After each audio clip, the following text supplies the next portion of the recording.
Delhi Rao's IAS coaching సంస్థలో జరిగిన ఘటనపై పార్లమెంట్లో ప్రశ్నించేందుకు సిద్ధమయ్యాయి విపక్షాలు. చర్చించాలంటూ కాంగ్రెస్ వాయిదా తీర్మానం ఇచ్చింది. అస్తవ్యస్తమైన డ్రైనేజీ కోచింగ్ సెంటర్ నిర్వాహకం వల్లే 3 సివిల్స్ అభ్యర్థులు చనిపోయారని మండిపడుతున్నాయి విపక్షాలు. ఇటు ఢిల్లీ మున్సిపాలిటీ చర్యలకు ఉపక్రమించింది. సెల్లార్లో అక్రమంగా నడిపిస్తున్న 13 కోచింగ్ సెంటర్లకు అధికారులు సీల్ వేశారు.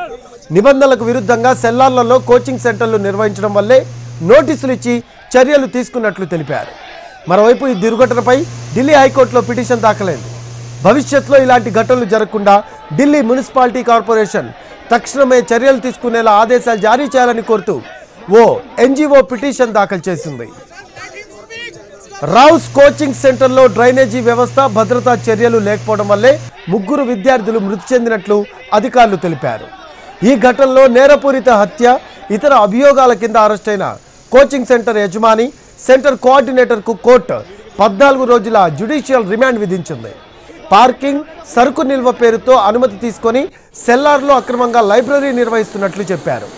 ఈ విషయాన్ని నిందితుడు అభిషేక్ గుప్తా అంగీకరించినట్లు ఎఫ్ఐఆర్లో పోలీసులు నమోదు చేశారు. ప్రమాద సమయంలో 18 మందికి పైగా విద్యార్థులు లైబ్రరీలో ఉన్నట్లు తెలిపారు. సీసీటీవీ ఫుటేజీలను పరిశీలిస్తున్నామన్నారు పోలీసులు. లైబ్రరీ డోర్కు బయోమెట్రిక్ వ్యవస్థ ఉందని, భారీగా వచ్చిన వర్షపు నీటి కారణంగా ఆ సమయంలో లాక్ పనిచేయలేదన్న వార్తలపై విచారణ చేస్తామని చెప్పారు.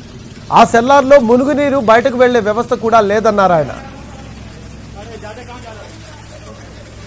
ఎంసీడీ తన విచారణలో అనేక ఉల్లంఘనలకు వెలికి తీసింది. కోచింగ్ సెంటర్లో పర్మిషన్లు లేకుండా బేస్మెంట్లో కార్యకలాపాలు నిర్వహిస్తున్నట్లు తేలింది. ఫైర్ ఎన్ఓసి సైతం ఈ జూలై 9తో ముగిసింది. కోచింగ్ సెంటర్ యజమాని భవన నిర్మాణ నిబంధనలను ఉల్లంఘించారని తెలిపింది. ఈ సంఘటనను పరిశోధించడానికి ఎంసీడీ ఉన్నత స్థాయి ప్యానెల్ను ఏర్పాటు చేసింది. స్టడీ సర్కిల్ యాజమాన్యంతో పాటు అధికార యంత్రాంగమే కారణమని ఆరోపిస్తున్న వివిధ కోచింగ్ సెంటర్లకు చెందిన విద్యార్థులు రావుస్ ఐఏఎస్ స్టడీ సర్కిల్ ముందు రాత్రి నుంచి ఆందోళన కొనసాగిస్తున్నారు. నగర వ్యాప్తంగా ఉన్న అన్ని కోచింగ్ సెంటర్లలోనూ భద్రతా ఉల్లంఘనలు ఉన్నప్పటికీ యంత్రాంగం పట్టించుకోవడం లేదని ఆరోపించారు. ఘటన జరిగిన ప్రాంతంలో వరద నీరు నిలుస్తూ ఉండటంపై వారం క్రితమే ఫిర్యాదు చేసినా పట్టించుకోలేదన్నారు. ఒక్కో విద్యార్థి నుంచి లక్షల్లో వసూలు చేస్తున్న కోచింగ్ సెంటర్లు కనీస రక్షణ చర్యలు తీసుకోవడం లేదని ఆరోపించారు.